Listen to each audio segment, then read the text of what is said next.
என்னது மெடிக்கல் ஷாப்பா? எது நாகார்ஜுனாவா? இப்படிதாங்க தப்பா புரிஞ்சுக்கிறாங்க. எவ்வளவு சொன்னாலும் அவங்களுக்கு புரிஞ்சுக்க மாட்டாங்க. மெடிக்கல் ஷாப்னாலே ஃபார்மசி நினைச்சுக்கிறாங்க. இதை தாண்டி நிறைய இருக்கு. இருங்க வரேன். ஸோ இம்பார்ட்டன்ஸ் ஆஃப் ஃபார்மசிஸ்ட் இந்த டே டு டே லைஃப்ல வந்து எப்படி வந்து அவங்களோட இம்பார்ட்டன்ஸை வந்து சொல்றதுக்காக நான் இப்போ சில வீடியோஸ் வந்து காட்டுறோம். Pharmacists are trained specialists in drug composition, mechanism and side effects.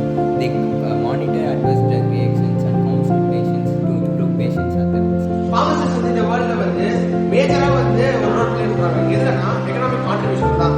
ஏன்னா இப்போ வந்து ஒரு பேஷண்ட் வந்து பிசிஷியனோ இல்லை வந்து ஒரு மெடிக்கல் சைட்ல இருந்தோ ஒரு பிரிஸ்கிரிப்ஷன்ல வந்து டேப்லெட் சொல்றாங்கன்னா அது ப்ராப்பரா இல்லைன்னா அவங்களுக்கு திரும்பி வந்து ரீஅட்மிஷன் ஆவாங்க இங்க ஹாஸ்பிட்டல்ல. ஸோ இதனால பேஷண்ட்ஸ் வந்து அதிகமான செலவு நடக்கும். இது தடுக்கணும்னா நம்ம நடுவில் இருக்க ஃபார்மசிஸ்ட் தான் வந்து ப்ராப்பரான மெடிக்கேஷன் கொடுக்குறாங்களா இல்லையா சொல்லிட்டு பார்க்கணும். ஸோ இதனால நம்ம என்ன பண்றோம், எக்கனாமிக் கான்ட்ரிபியூஷன் நிறைய பண்றோம். ரிசர்ச் அண்ட் டெவலப்மெண்ட்ல clinical trials, drug discovery, pharmaceutical technology பத்தி பார்ப்போம். And which ensures the effectiveness of new medicines and their safety. பேஷண்ட்டுக்கு நம்ம வந்து எப்படி மெடிகேஷனை யூஸ் பண்ணோம் இல்ல அந்த ட்ரக்ஸ் ஓவர் டோஸ் இல்லாம பாத்துக்கிறது தான் நம்ம ஃபார்மசிஸ்டோட ஒரு வேலை. Pharmacists வந்துட்டு ட்ரக் மேனுஃபேக்சரிங், ட்ரக் இன்ஸ்பெக்டர் இதெல்லாம் பண்றாங்க.